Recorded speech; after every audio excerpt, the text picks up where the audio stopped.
I would like to go through some just basic things that I usually go through when teaching everyone in the shop, especially my apprentices, just the philosophy of how we cut hair in the shop. So for me, when I teach my apprentices on our philosophy, we usually focus on tailored haircuts. So pretty much a tailored haircut breaks down to many different things.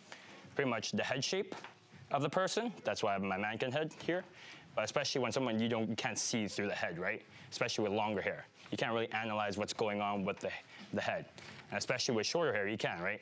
So we gotta understand how the head is formed, just like with the naked eye. Understanding growth patterns, crowns, issues, right?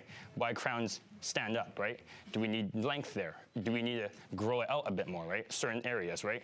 Does crowns spin clockwise or counterclockwise? All of this really plays a role into cutting the hair, right? And especially what we call dominant growth patterns, especially which is in the fringe area. We can see that he has one right here, right? That naturally splits like this, right? So we have to be sure when we cut this that we don't cut too short because it may start sticking out. And Jordan, I'm pretty sure he has one as well, right? Everyone has a dominant growth pattern right in this area, and that affects how we cut the hair as well, right? And as well, how do we, when we cut it, how the hair is gonna lay afterwards, right? Very important, because you can't just snip it and just leave it at that point, right? We have to understand, if we make a cut, how is this gonna affect the whole overall haircut, right? Because at the end of the day, we need to make sure that this works for him. Not for us, because he's paying the money for us, and we gotta make sure that this works for him, right?